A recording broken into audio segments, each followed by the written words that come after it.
Mambition, mambition, mambition. Hey guys. Hello, everyone. Welcome back. It's Alex. And Tiffany. I'm just smiling. You can't help yourself, can you? No, never going to start this on a normal note. Never. Hi, everyone. It's good to have you here.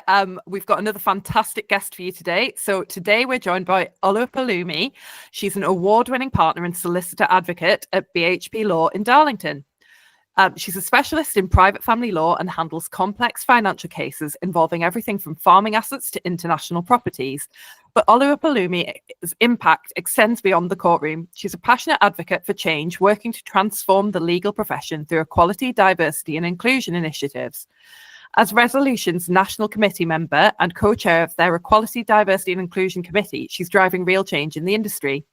She's known for her dedication to mentoring the next generation of lawyers, and she champions alternative paths to law, including apprenticeships. You'll often find her in schools and universities breaking down barriers and showing young people that a legal career is achievable for everyone. And she has the important bit, she's got 2 children aged 13 and 7. Welcome. Thank you.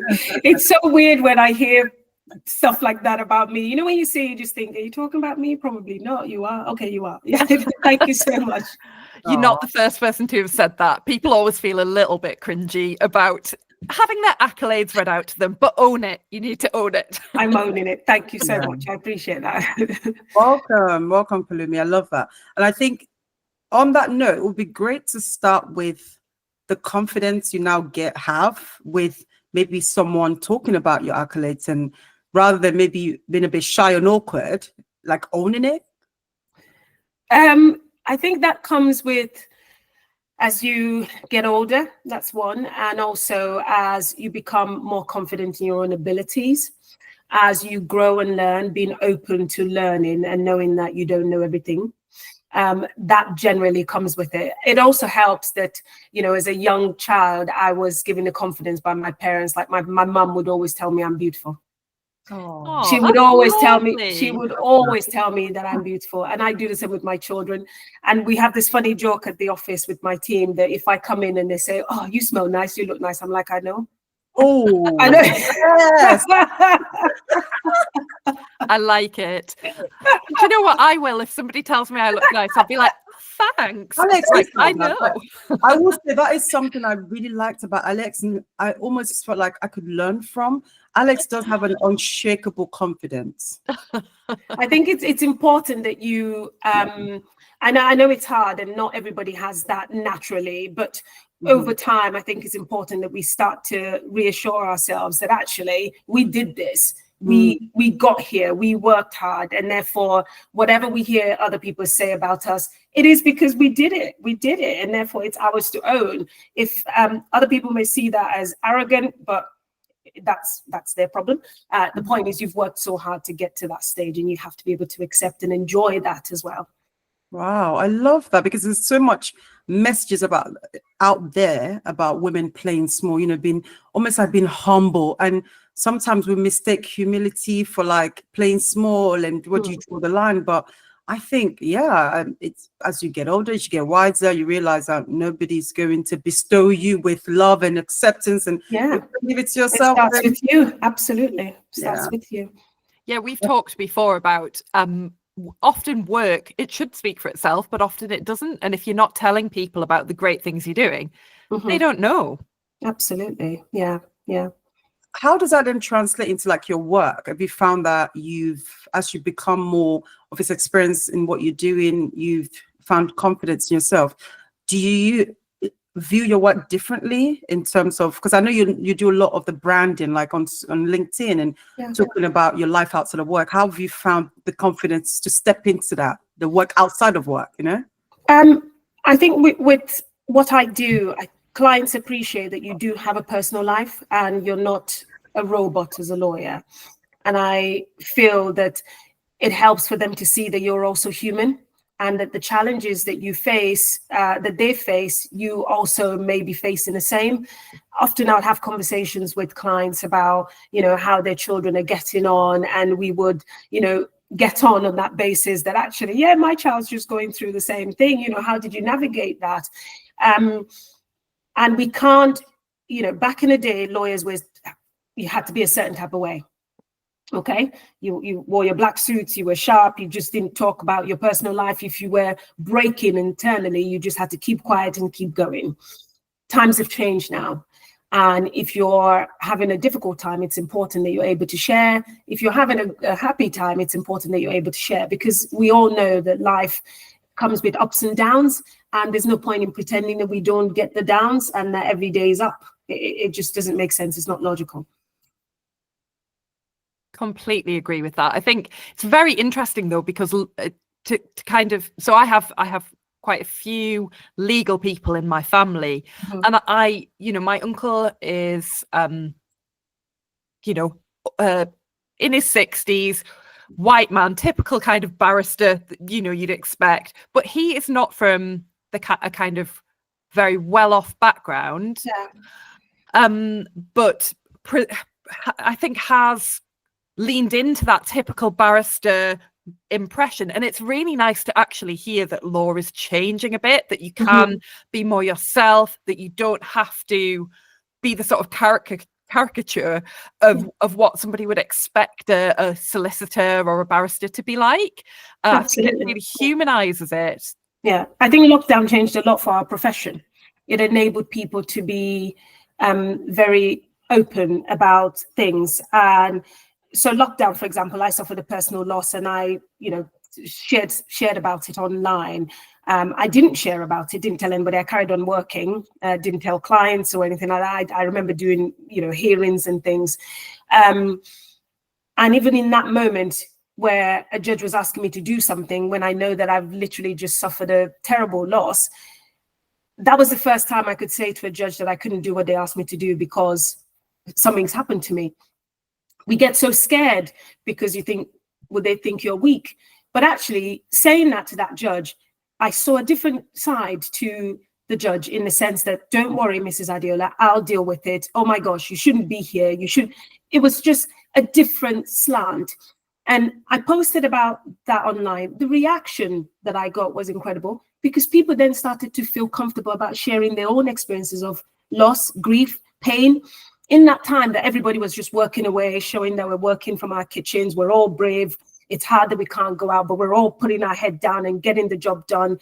But it actually showed that a lot of us were at breaking point in our homes, because remember, we deal with people at the most vulnerable times of their lives, but we're doing this stuck at home. You're eating, sleeping, breathing cases, but you can't get out to take a break from it, other than to your garden or anywhere else that you had to.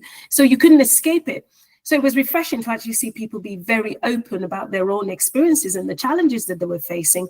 And that changed a lot for the profession. Same, we're talking about mental health, for example. It's not something that anybody that I know when I was training would actually say, actually, I'm having a mental health difficulty here. I need some time out. Nobody spoke about that.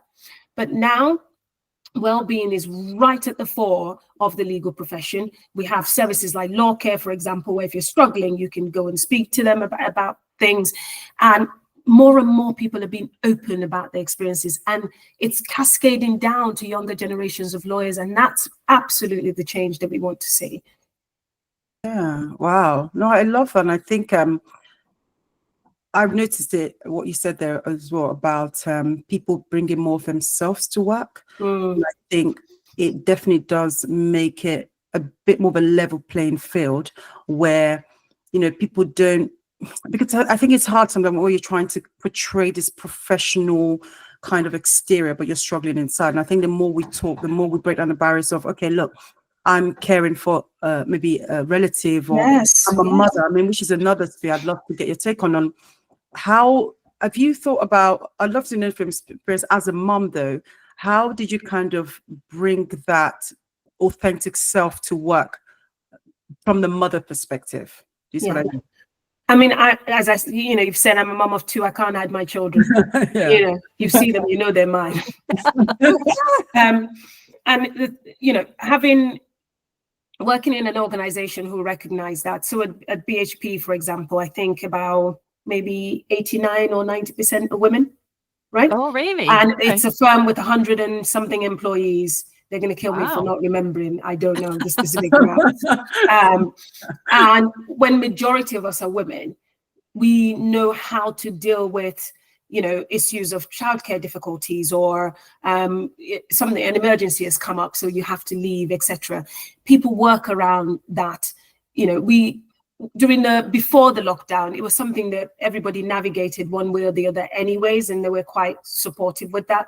But after the lockdown, with agile working and things like that, it's fine. And with clients as well, I think a lot of clients, you know, some of them do have children, and they do understand that I can't have a meeting at a particular time. I can't start at 8:30 because I'm doing the school run, so I'll be starting at 9:30, for example. And I may not be able to deal with this matter past 3:30 because I need to go and pick up the children. But then I juggle it in other ways. So there's a footer, I don't know if you got it, in my email, which says, I work at times that are at odds with not normal working hours. Please don't feel obliged to respond. It's just how it works well for my life. So I could be drafting a document way after you've all closed for you to see it in the morning, because that works for me, because it helps me to center my children and to be able to be there for, you know, important life events. It's not every life event that I make, let's be clear. I'm not perfect. There are some that I miss. I may be stuck at court and therefore I can't get there. I may not be able to go to, you know, sports day, etc. But the ones that I can be present for, I am present for. And it's important to have a supportive partner if you're lucky to have that. You know, we juggle it and we make it work. You know, it's not a foolproof kind of juggling timetable, because we do drop some balls sometimes and forget things, but we do our very best. Yeah. I don't think you'd be human if you made it to everything. Yeah, that'll be mad. How do you I like what you said about, it sounds like you're trying your best, or you also know that you're trying your best. And I think for a lot of women, we beat ourselves up a lot. I'm still, I think, working on my mummy confidence to understand that I won't always get right. You know, I won't always read a book to them every single day. I won't always, you know, like nursery notifications. I missed something recently where they said we should have done this activity thing. I completely missed it. How did you gain this perspective of the balance in your mind to know that you are trying your best and you are going to miss things and it's okay? Like, how do you find that confidence? I mean, my mum is incredible. Okay. And, you know, when I speak to her and I'm upset because I've forgotten something, or, oh, she was supposed to take £1 to school today and I forgot, or whatever, she always says, listen, you are doing your best, you know, and you guys work really hard. You've just got to allow yourself some grace. Those are her words all the time. Allow yourself some grace because you're doing the best that you can. It does hurt, and the mum guilt doesn't disappear. I travel a bit sometimes for work. We had a little meltdown on Wednesday, for example. I was heading out to London and my daughter was in a huff, so didn't get to say goodbye. And I needed to go because my taxi was there. At the train station, what did I get? I was met with a FaceTime call with an almighty breakdown because I didn't say goodbye, you know, and that really broke me as I was trying to prepare for what I was going for. But I needed to just listen, it'll be fine. It's only a couple of days. I'll be back. It's okay. You were in your feelings. That's why you didn't say goodbye. And it did upset me that you didn't say goodbye, but you know what? We're good. We need to both have a good day. And when we come back, we'll make it up, you know. And those kind of moments, it does happen. And you feel a tinge of guilt, because I'm like, oh, I shouldn't have to waking you up so early to take you to Breakfast Club, but because I need to get on my train, that's why I'm doing it. But I say to my kids, and I'm very open with them, that everything the mummy and daddy do, everything that we do right now, it's for your future. Because what we do want is for you to have a better start than we perhaps didn't have. And, you know, my son is now at the age where he understands that. My daughter kind of gets it, and I think she's getting it. But it's just that constant reminder that we're doing our best, and you've just got to accept that it's what we can do whilst we're trying to also create a better future for you. And, you know, absolutely no one can be perfect in that respect, can they?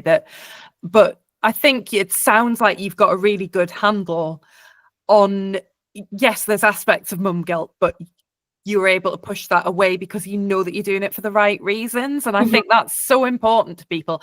I mean, in terms of getting things wrong, I had to bring my son home in fluorescent orange swimming shorts from nursery because he didn't have enough clothes in his basket to get changed. So I had to bring him home, and they were really, really obviously swimming shorts. It wasn't like he just had some bright shorts on.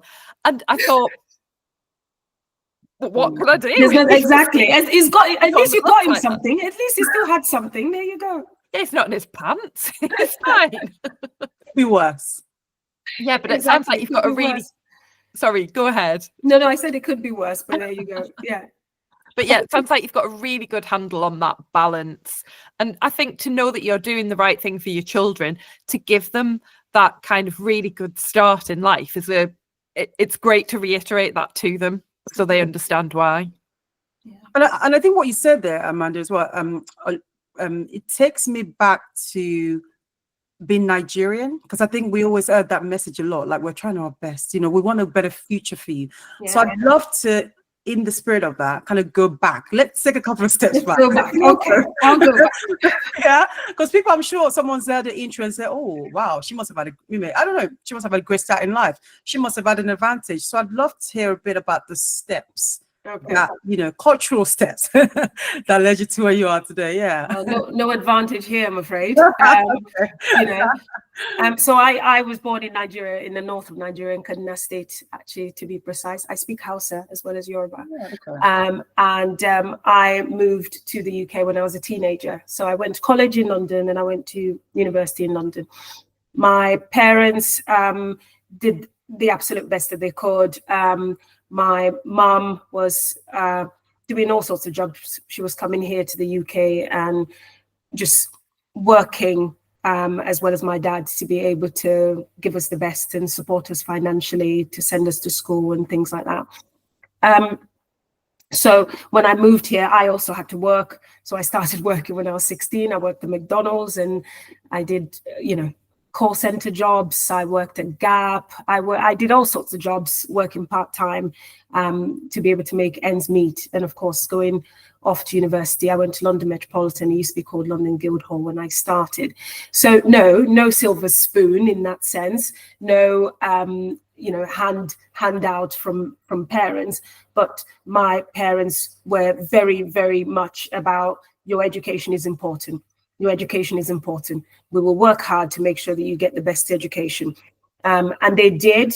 We could have gone to any sort of free government school in Nigeria, but my parents paid for us to go to a fee-paying school in Nigeria. I think you would know, Tiffany, in Nigeria is either you go to a government school, which is not like, like free, like the government school here is nothing compared to that. It is far worse. So, going to a fee-paying school, it was a lot, because if you didn't pay the fees, they won't let you into the school. But they did their very best, and bearing in mind they had 6 of us.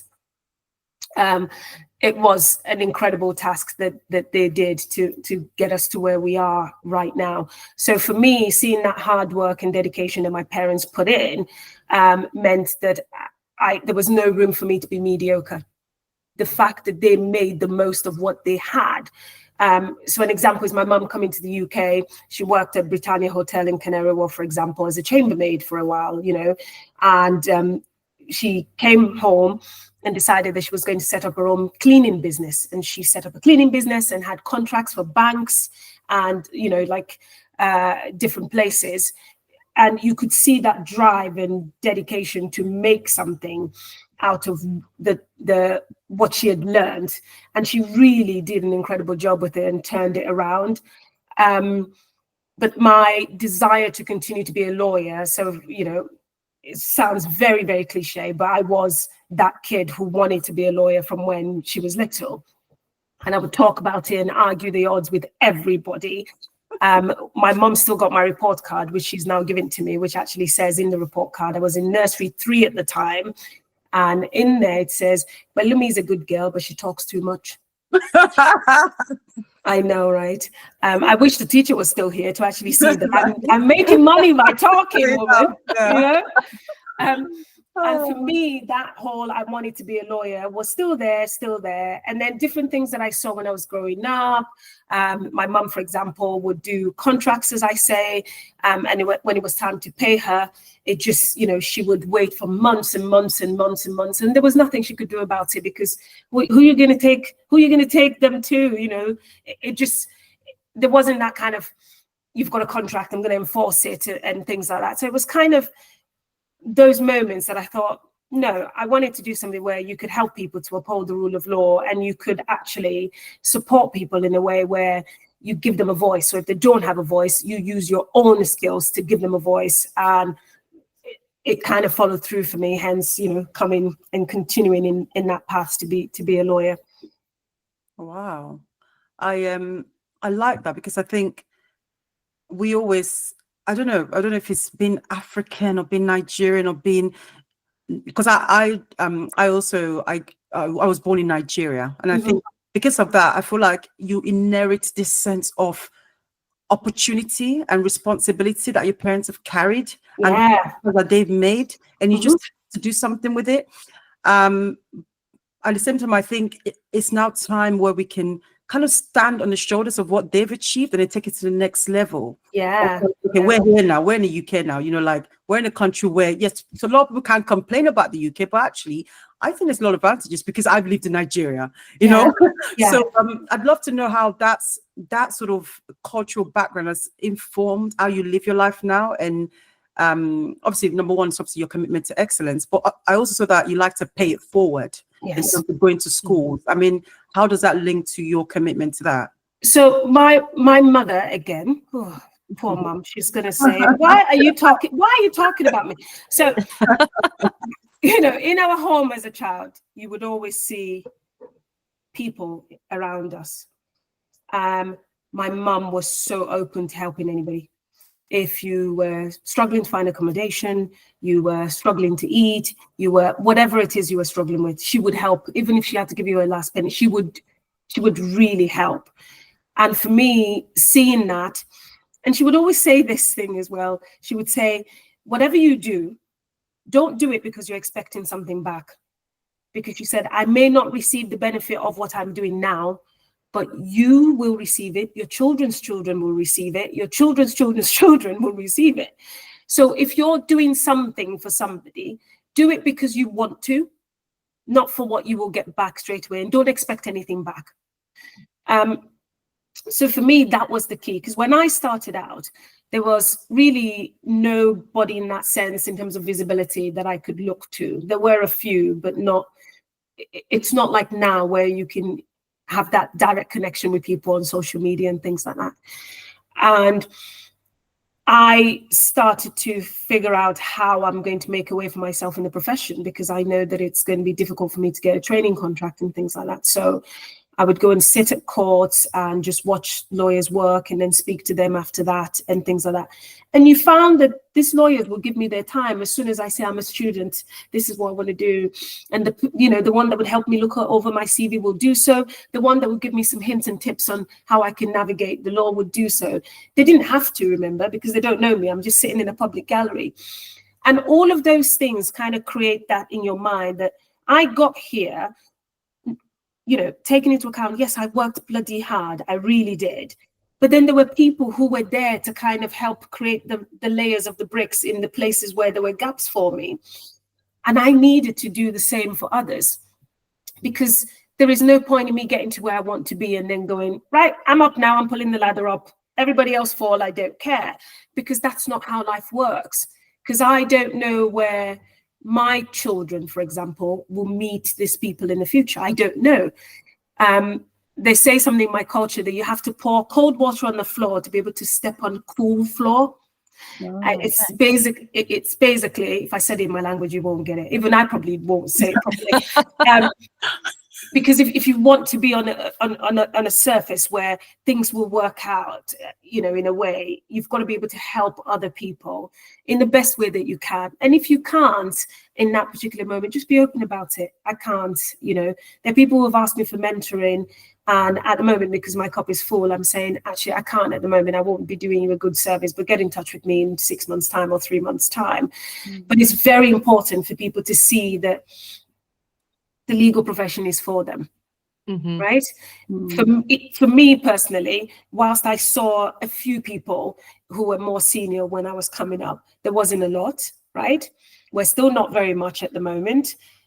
But the point is, I had my parents saying, you can do this, even with all the obstacles and, not the right results, not getting into uni, having to apply for clearing, all of that. You had them there reinforcing you can do this. You've always wanted to do this. And my dad was so funny. He would always tell you anecdotes of when I was a kid and how I would argue about one thing or the other, or they would pit me against other people to do a debate, just to remind you of your purpose. So we must never forget that we got here not just from our own hard work, but from the support and graciousness of others. And we need to be able to lend that support and extend that grace to others as well. Wow. I think hearing you talk about that kind of visibility, because while we were talking, I just did actually look up sort of statistics of diversity in the law, and it doesn't sound like it is hugely diverse. No. From what I could see there, and I'm quoting Google, so I don't know how accurate it is, but it says that really, in terms of Black people in the law, that it's 3%. That is correct. So. And in terms of partnership level, it's 1%. Wow. Yeah.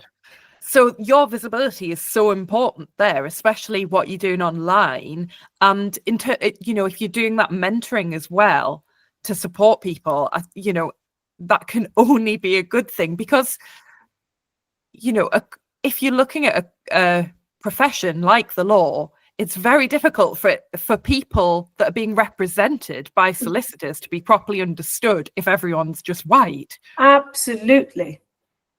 I have a law degree. I feel like I could have been that 50%. You need to come in. You need to do something with this law degree. What are you doing? I need to take my law degree from 2011. Dust it off. Is it too late to do LPC or is it BVC for barristers? It would now be the SQE if you want to be a solicitor. Oh dear. No, I couldn't. Yeah, no. No, I actually wanted to do psychology. My dad talked me into doing law, and then I ended up doing law, but I didn't practice. I could have been that 1%. Yes, you could have been part of the 1%. Yeah. No, the profession is not as diverse as it should be. Yeah. There are positive steps being taken, but there is a lot more that can be done. And we must never stop having these discussions about, encouraging others to make them understand that the law is for them. Because I think one of the difficulties is when you look out and you see that actually there isn't a lot of people that look like me or whatever, you may take the view that it's not for you. But what I say to counter that is, if there isn't a lot of people that look like you, then be that person. It's not always easy being the only one in the room. Trust me. I know, especially moving to the Northeast, I know. But I made a point. So I remember going to a dinner many moons ago when it was my first ever dinner. And I think in a room of about 200, I was probably the only Black person in there. And I made that decision there and then that I'm going to attend that dinner every single year because people must know I'm here. Yeah. And, that is important.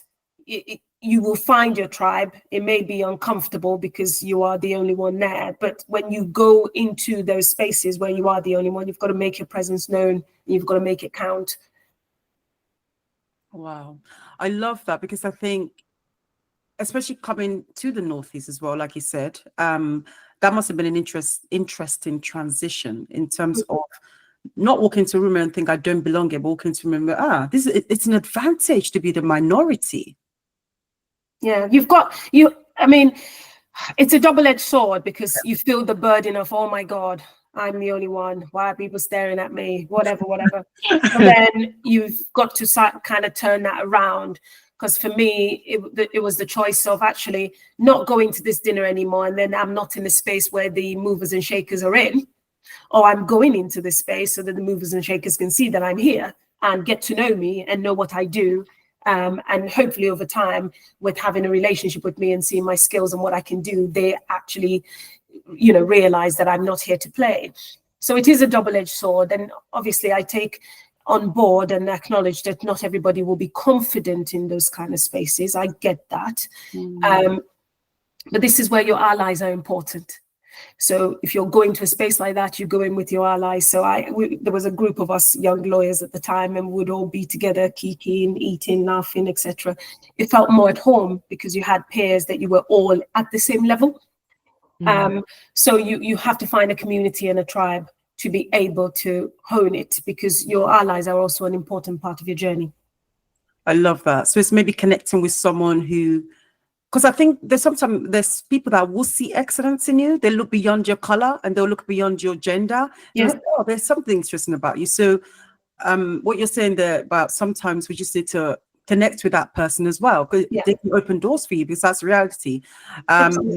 Yeah, I'm interested as well. I think for our audience, let's think about if there are any other mothers who are listening to this and they're thinking about how they can build credibility in obviously male-dominated spaces. I know because you've had the advantage of your mom and maybe your background. So is there anything else that you think has helped you to kind of own that room, or take the opposite approach of actually I belong in it and I'm going to keep coming in, rather than running away and thinking, no, I can't do this?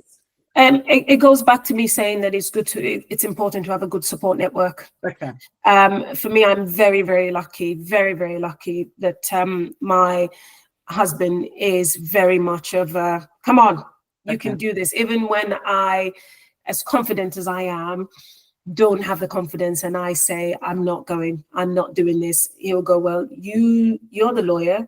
You give me your case as to why you shouldn't go. And he plays this silly trick. I'm like, don't lawyer me right now. Can you not lawyer me, please? And he would say, come on, you need to tell me, give me a case as to why you shouldn't go. And okay, I'm tired. Well, that's not a good case. And he's having and he's having that good driver, my siblings as well, they're all in your ear saying, come on, you've got this, you can do this. It's important to have those people that will back you. Whilst you back yourself, I was at a conference yesterday, and one of the things when we're talking about career insights that one of my mentors said is that you must remember to back yourself.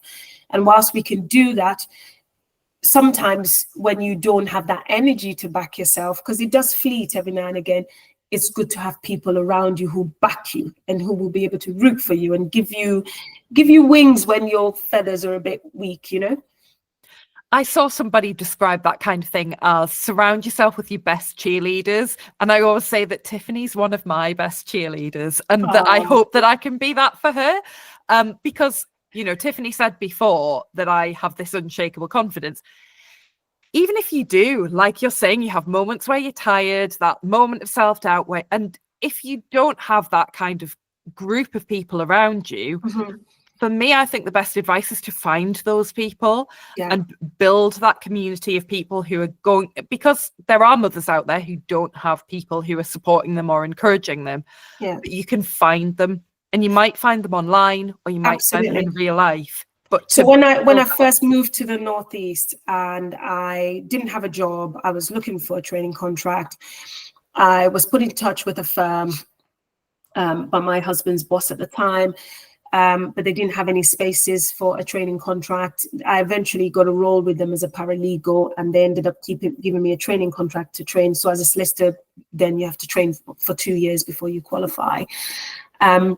But the women around me at that small town firm, they had an office in Downington, an office in Richmond, essentially became my family. I wanted to move back home so much. But when you talk about it's a word I don't like, when you talk about the Northeast mums, they were mine. Like literally, there was Yvonne and Karen, and till today, Karen is still a part of my life, till today. And they would be around me to support me when I was pregnant and I was worrying about work and what would happen when I went off. They would engulf me with love and tell me I can do this because they've done it. You will be fine.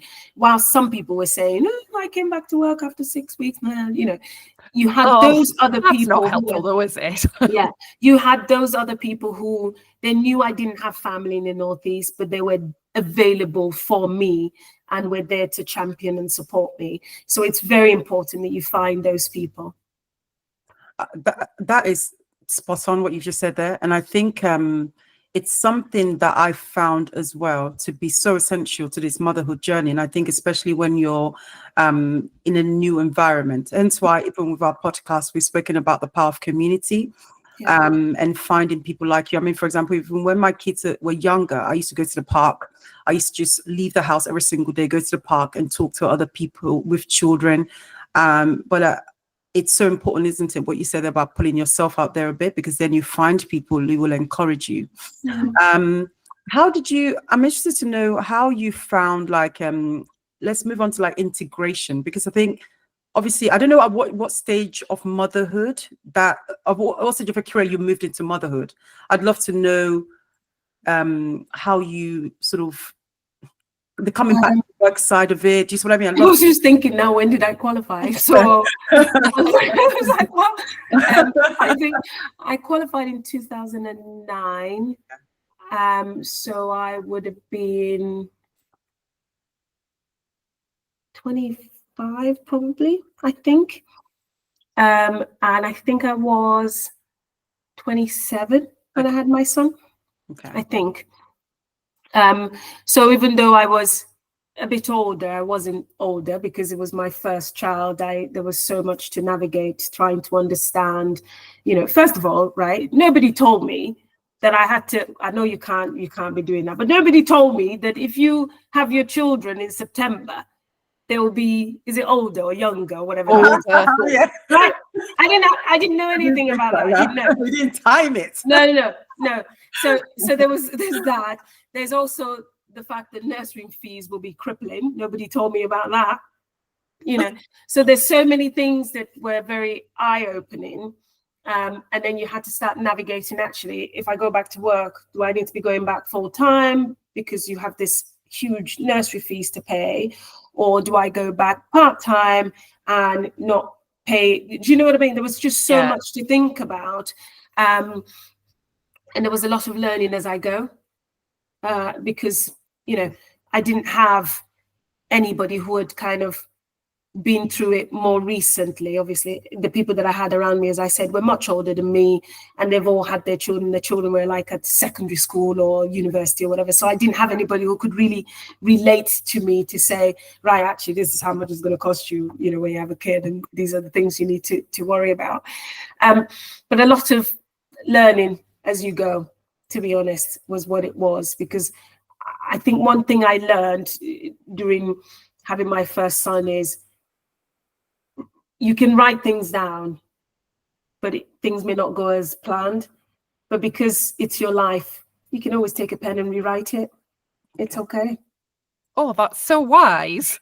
Yeah, that's Beyonce's word, by the way, before she sings it. What a reference, Beyonce, before she comes. It's I know, don't sue me, Beyonce. It's her words. To take a pen and rewrite it is hers. So yeah. No, I like that, because I think I suppose it kind of links it to the topic of boundaries and kind of understanding what you're gonna. I suppose it's hard. I mean, do you give 50% to work? Do you give 50% to your children? So, and I know before we started this conversation, you were saying about your email, like signature. So tell us more about your signature and how you kind of maintain the balance. So, I mean, my signature was something when I found that I was trying so hard and my two worlds were just colliding. I wanted to be there for certain things for the children, and I also wanted to be there for my clients, because for me, my clients are not just a file, they're not just a number. You are a human being with so many things happening in your life, and I need to be able to be present for you in that moment when you need me and do what I need to do. So when I found that actually being able to be present for the children when I can and do my job, I needed to perhaps change the way that I work and be more flexible with myself. It was important that other lawyers who perhaps don't work in that way really understand that, because I don't want you getting an email from me at 11 o'clock and then you're like, I've got to reply, because I know how emails can cause anxiety, and I don't want that. So I felt that it was important that we have that. So I just say, mine just says, I choose to work on occasions at hours that are at odds with normal working hours. Please do not feel obliged to respond should you receive correspondence from me at such times. Because it's very important that you know that whatever I've sent to you, because some people have their emails on their phone, it can wait. It can wait.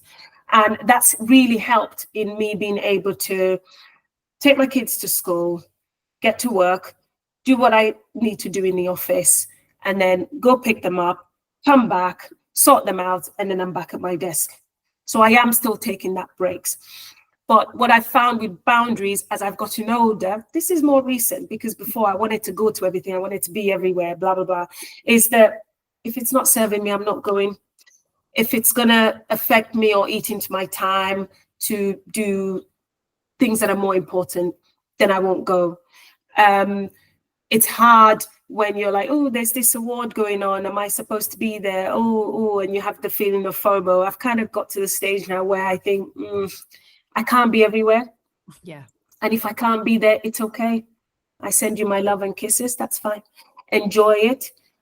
Because I can't get time back with my children, for example. So I need to be able to prioritize that. So I tend to look at my diary in that way, so that when I'm agreeing to do something is at a time that would be convenient. Like I just said to both of you, we've got to finish by this time because I've got a candy treat trip with my daughter. It's those kind of things. It lets them know as well that you are prioritizing them. Yeah. And I think you're so right about, choosing your priorities, working out what you can fit in and making your peace with it. Yeah. Like you said, I send my kisses, done, but I am fine with the fact I can't go to everything. And I think that's a lesson that you have to learn early on in juggling. It does hurt, man. Like there was an award last night, never been to it. It's for it's a gala dinner, and I was invited, but I needed to be back home because I'd been away since Wednesday. And I wanted to catch the train and be home. I didn't want to have another night away from home. And I just said, I'm so sorry. I've got to go home. And just to see the smile on their faces and being home in time for movie night was everything, even though I fell asleep through the damn movie. The point is, I was there and they could see me there, but I was asleep. I love so we've got that. to try. We've got to try. No, I love that. I mean, I'm currently reading Philippa Perry, the book you would wish your parents had read, something like that. Don't quote me, guys. But I think by reading that book, you do kind of get the sense that children are. I think we do sometimes lose our priorities, and I think it's so important as a reminder from that book to just be careful through the lenses of which you look at your children and your work, and remember that they're seeing it differently. Yeah. Unless you're maybe having this constant, maybe the key is having the conversation with them, because I think what you said is really good about do this for your best. Maybe if you have the conversation very early on, that they start to understand. Because I look now back when my dad was working really hard, and it's only with age I've now recognized that he was just working really hard because he was bringing up 5 children by himself, no mom. So it's only now I can kind of look back and say, okay, I give you grace, I forgive you. But when you're young, you just see they're not there, they're there. They're not there. I know, because I say they did the best with what they had. Like when my mum would come here to work, she would be away from us for years. Do you know what I mean? But then when I sit and I think about it now, she did that for a reason, because that's what she knew to do.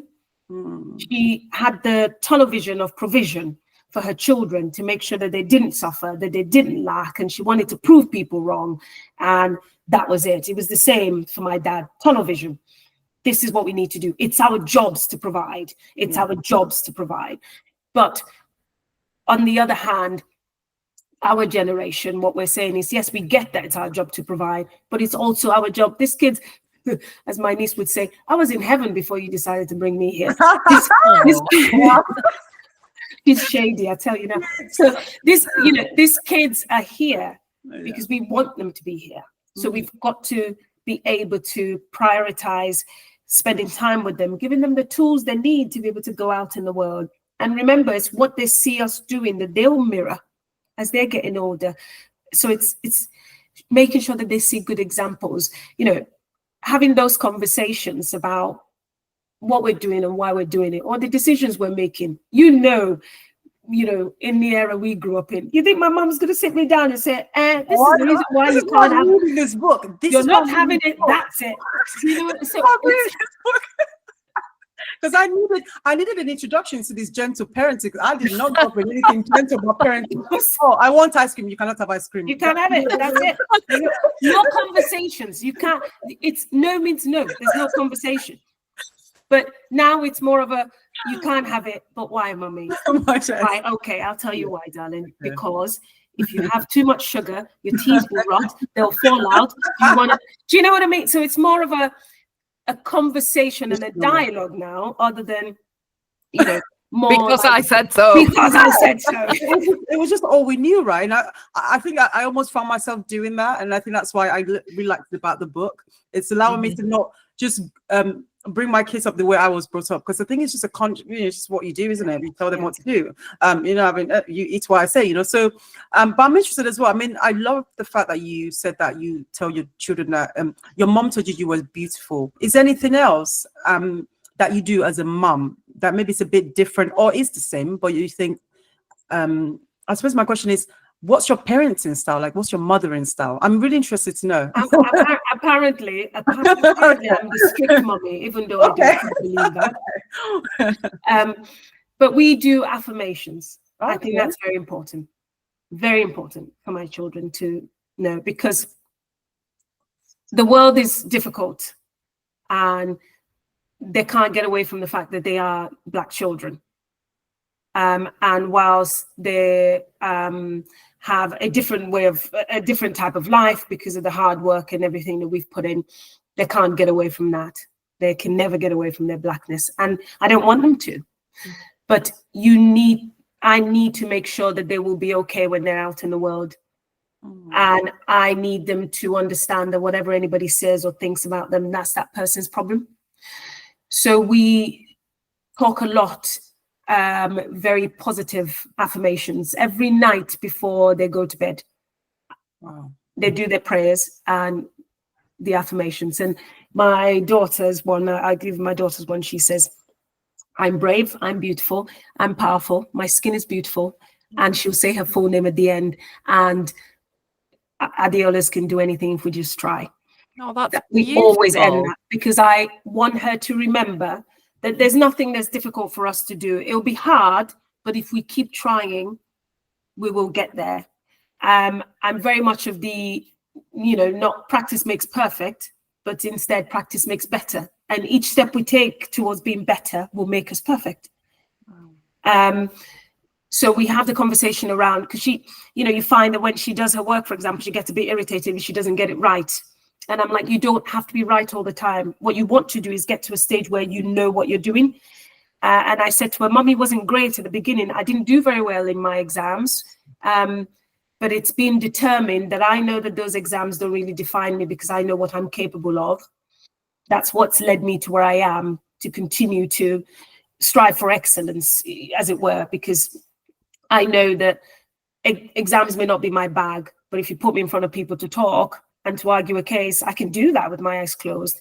But if you put me in a room for 3 hours for me to do an exam, everything will just overwhelm me. It's just, we're all wired differently.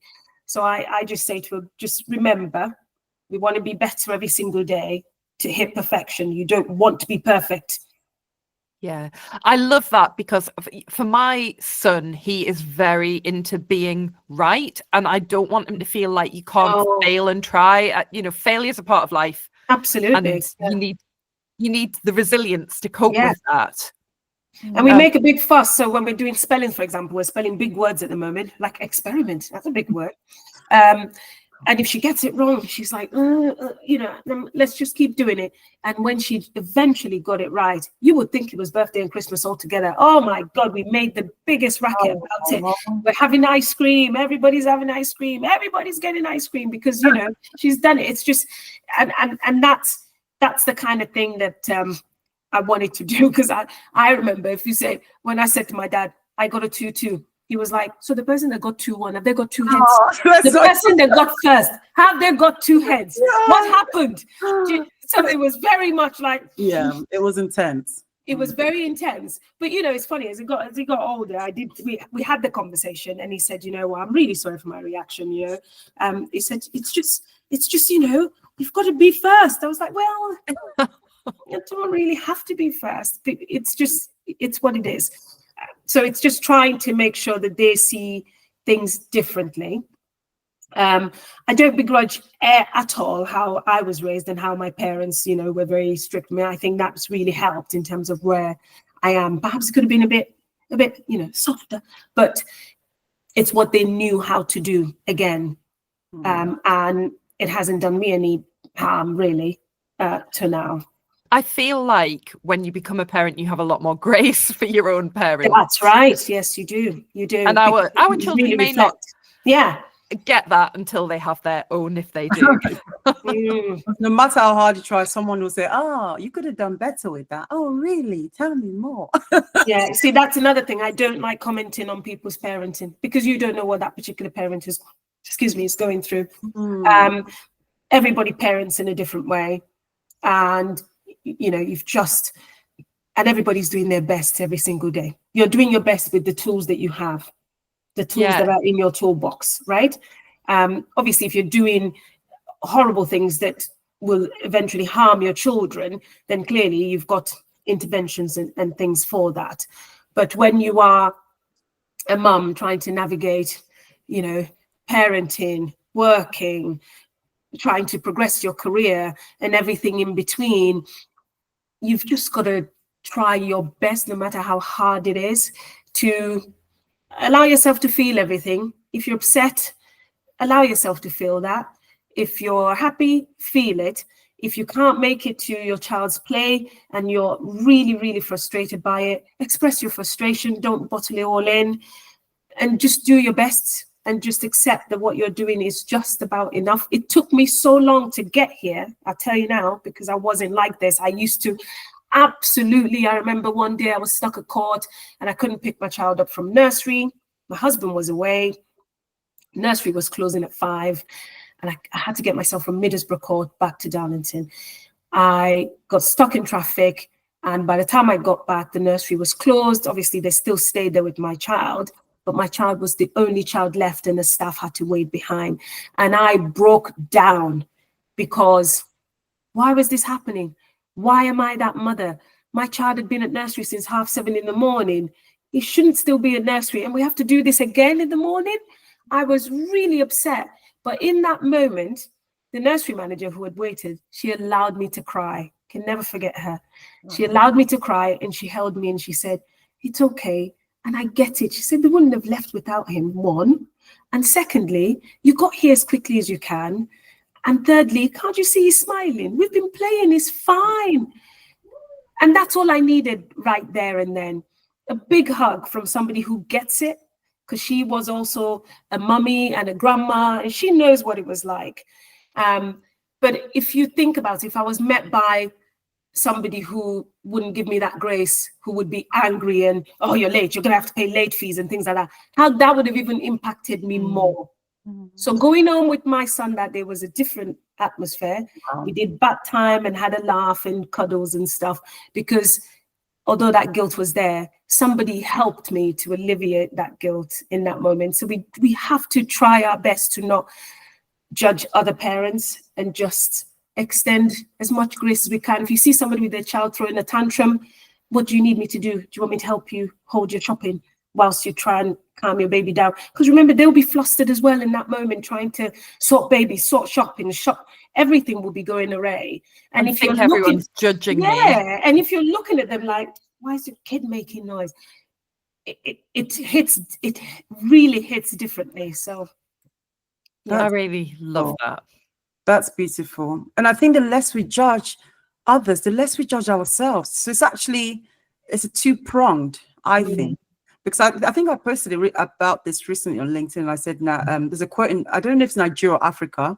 Now crayfish condition would make crayfish bend. You know, the idea that you don't know why people are the way that they are. And if you can just think, this person's this way because of the way of something, then you would understand that you're the way that you are because of something. And then in that frame of mind, you can actually say, okay, let me give them a moment. So sometimes it sounds like the saying that my dad used to say. So in Nigeria, right, Alex, we have a lot of war geckos, like a lot. Okay. And they just go about. So you know the ones that are male because they have like red under there. Oh, okay. You know the ones that are female because they're just brown. And they nod their heads all the time as they go around. You know, those little lizards.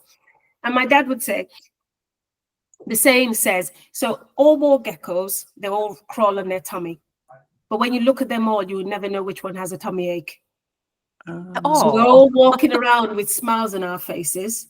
You don't know what anybody's going through. Anybody. Yeah.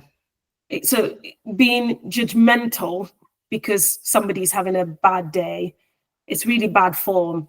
I know it's human nature. It is human nature. But this is where you have to wear your sort of equality head on and think, actually, something must be going on. Yeah. You know. I love that. I really do, because I think it is hard not to judge other people. But at the same time, Tiffany's right. You do get more grace for yourself as well when you're not. And I think anything I ever judged before I have kids, I've done. You know, I didn't want to let my kid sleep in my bed. He co-slept with us till he was 2.5. Why would anyone let their kid watch a screen in a restaurant? Hello, so they can eat their dinner. I've done it all. I don't judge you. Yeah, because if you're not, you know, if you're not in the person's shoe, you won't know. That's why sometimes they say you've got to walk a mile in my shoe. You know, I say, when I'm talking to my mentees, for example, and they say, oh, Amanda, you've done this, you've done that. I'm like, yeah, if you had to wear the shoes that I wore before I got to this stage, trust me, you would have taken them off a long time ago because they hurt like hell. Because there was a lot of, you know, trying to prove myself. There was a lot of not being seen, as it were, because I don't know why, but there was a lot of issues around that. And you just thinking, yeah, but I have to keep going, because what's the alternative? To give up? Can never be me. Yeah. Wow. What about imposter syndrome? Because I saw you posted something about it a while ago. That's the niggling friend. There's always in the background that rears the head and go, hey, what are you doing? It is there. I mean, there's spaces in which I'm asked to come and occupy, and it really, really grabs me. When I'm asked to speak at places where I never would I have thought in my career that I would be in those positions. It's quite frightening and quite daunting, but you have those moments where you think, actually, I've earned it. I've earned being here. And again, it's having those people who say, well, you can do this. Well, you know, you can do it with your eyes closed. Come on. And give you that encouragement. So recently I've been away to speak, and it's something that I've always watched this event, this conference from afar, thinking, one day I'm going to go, one day, and then being asked to come and speak. I was terrified. I thought, what would I say to these people that they don't already know? And also there'll be really, really, really smart people in this room who know way more than me. How am I going to do it? But somehow, again, having those people who remind you that, come on, you have worked hard in the profession and you do have that charisma to be able to speak to people. So, and yes, what you have to say is important. That has really helped in giving the confidence. So I think whenever imposter syndrome comes and I feel that way, I immediately kind of pick up the phone to my mentors. They've asked me to do this and I'm so terrified. Come on, you know, am I actually able to do this? And you have that sounding board to say, yes, you can. And it's just reminding yourself that you've earned a space in this profession, because I have worked hard to be here.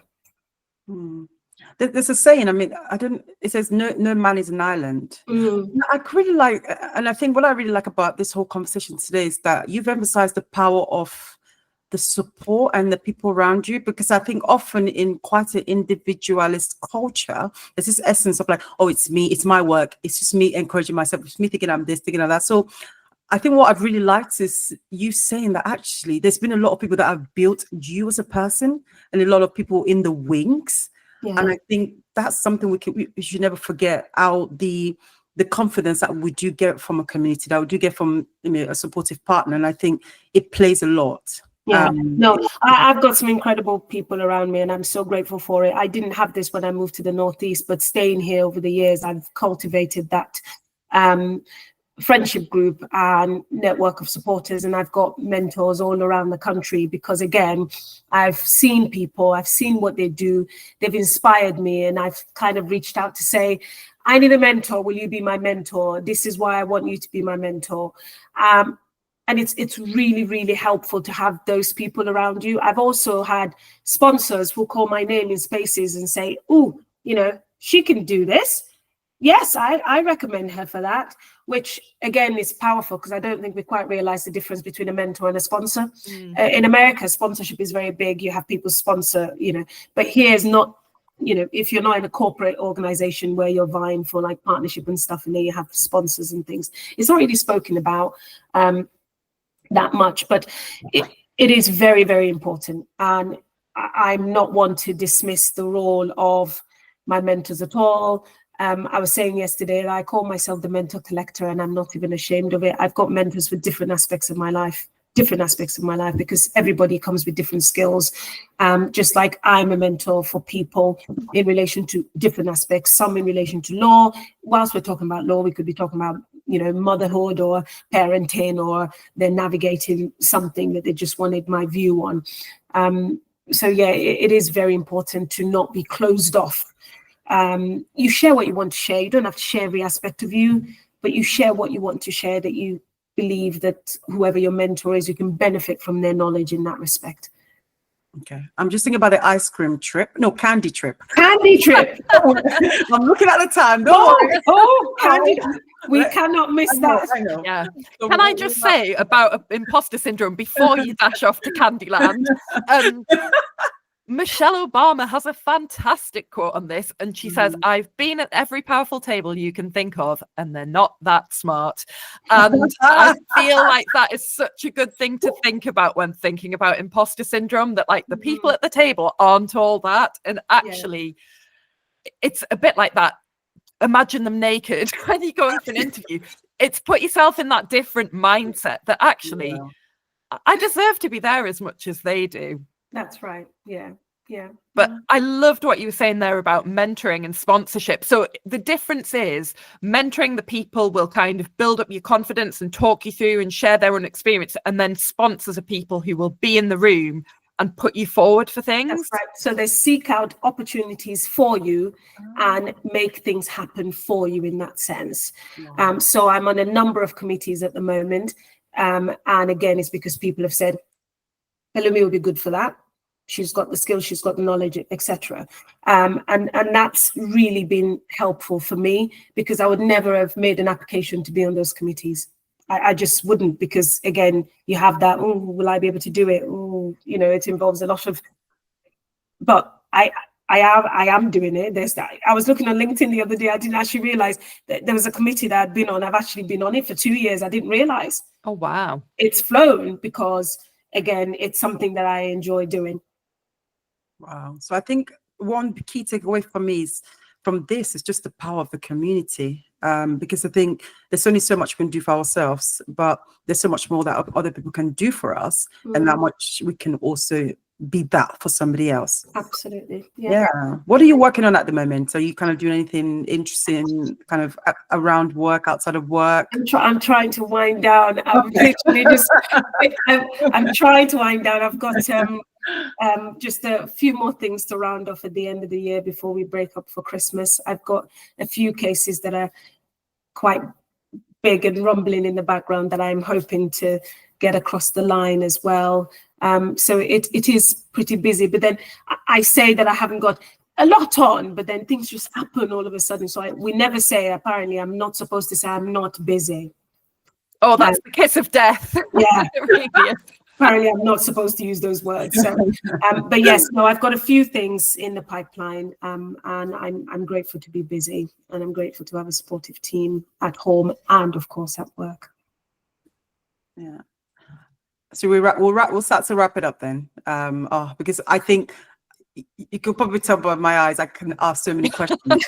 I'm conscious of the time. You're never getting to that, Candy. We'll come back again in, We'll come back in another year and do a recap. Exactly. Yeah. Exactly.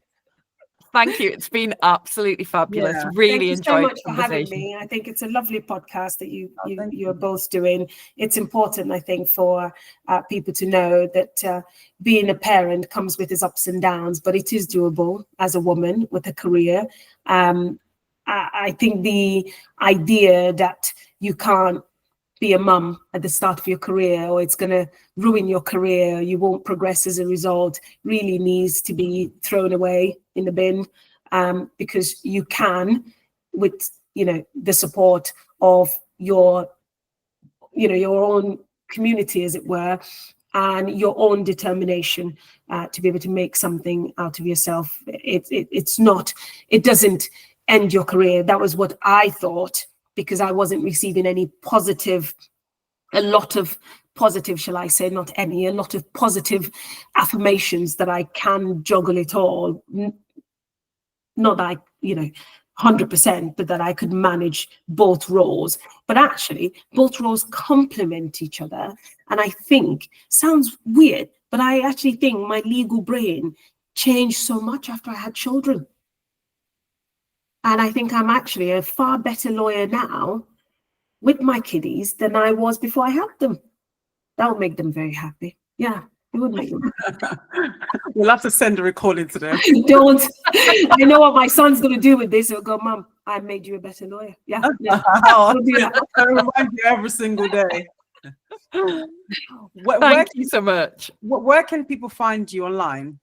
So I'm on LinkedIn with my full name, Oluwapelumi Amanda Adeola. I'm on Instagram as Chronicles of a Family Solicitor. I share videos and images about, what I've been doing just to create that visibility for young aspiring lawyers that I am here, I am thriving, and they too can be here and can thrive in the legal profession. I'm on X as Amanda Adeola, I believe. Can't remember, but if you, I'm there. Not everywhere. But Love it. Thank you so much. Thank you. Thank you. Bye, everyone. Bye.